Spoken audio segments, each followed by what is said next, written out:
অভাবের সংসারে স্বচ্ছতা ফেরাতে বাবা মা স্ত্রী সন্তানের মুখে হাসি ফোটানোর আশায় বিভিন্ন এনজিও থেকে ঋণ করে সৌদি আরবে পাড়িয়ে জমিয়েছিলেন মালেক।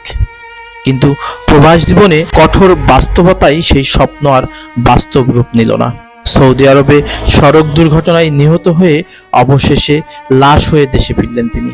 নিহত নাজমুল হক মালেক বাঘা উপজেলার মণিগ্রাম ইউনিয়নের পারশতা গ্রামের নজরুল ইসলামের ছেলে। স্থানীয় সূত্রে জানা যায়, গত 1 বছর 2 মাস আগে ধার দেনা করে দালালের মাধ্যমে সৌদি আরবে যান মালেক। যাওয়ার সময় পরিবারকে আশ্বস্ত করেছিলেন কিছুদিন কষ্ট করলে সংসারের অভাব ঘুচবে, ঘরে ফিরবে স্বচ্ছতা। কিন্তু সেই ভাগ্যের নির্মম পরিহাসে পরিবারের সেই স্বপ্ন চূর্ণ হয়ে যায়। কিছু সরকার খবর তুমি দিতে পারবো না, বউ বাচ্চায় দিতে পারবি। কতদিন আগে মালেক ভাই গেছে? মারা গেছে তোমার কালকের বৃহস্পতিবারে 15 দিন হয়েছে। বৃহস্পতিবারের দিন গত রাত্রিরে রাত 2টার কালে জানা গেছে।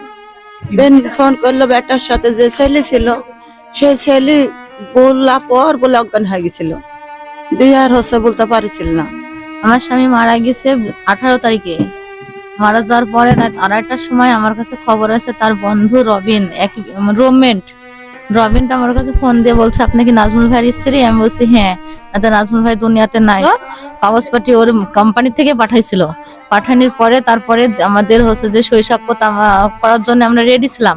পরে সেই সই সাক্ষ্য করে আমার দেরি হওয়ার কারণে পরে ওরাও হচ্ছে যে দেরি করে ফেলছিল। থেকে কোনো আর্থিক ওর সাথে কোনো কিছুই দেয় নাই। এরকম কোনো কিছু বলতে গেলে বলছে যে এম্বাসিতে চলে গেছে, তাই বলছে। এখন কি দেবে না দেবে আমরা কিছু জানি না। ওর সাথে কিচ্ছু দেয় নাই, শুধু এয়ারপোর্ট থেকে 35,000 টাকার একটা চেক দিছে। এটা হচ্ছে আর্থিক সহযোগিতা, যাতে ওর লাশ আনা এবং দাফন করার জন্য এই টাকাটা দিয়েছে, মানে চেক দিয়েছে। তাছাড়া কোনো কিছুই দেয় নাই আমাদের, শুধু লাশ।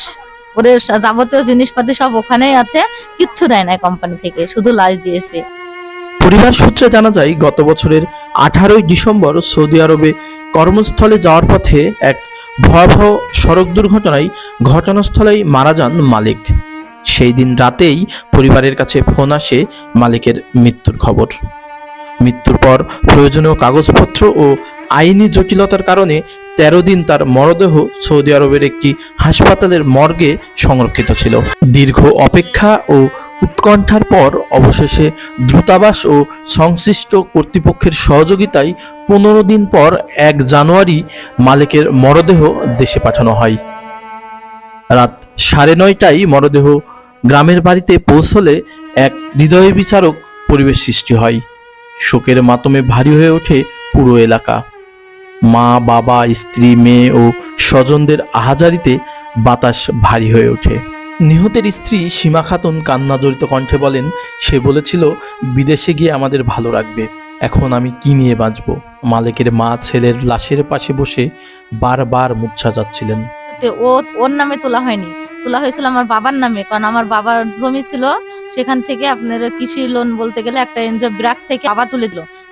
2 লাখ লোন ছিল 1 বছর মেয়াদে, কিন্তু সেটা শোধ করতে পারেনি। পরে আমার বাবা গরু বেচে শোধ করেছে, করার পরেও তারপরে আবার তোলা লাগিয়েছে। বিদেশ যার বাবদে আপনার এখনো ওর ঋণ আছে 1.5 লাখ টাকা।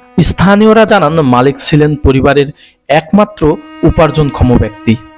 তার মৃত্যুতে পরিবারটি চরম অর্থনৈতিক সংকটে পড়েছে। এখনো বিদেশ যাওয়ার জন্য নেওয়া ঋণের বোঝা পরিবারের কাঁধেই রয়ে গেল। এ ঘটনায় স্থানীয় জনপ্রতিনিধি ও সামাজিক সংগঠনের নেতৃবৃন্দ শোক প্রকাশ করেছেন।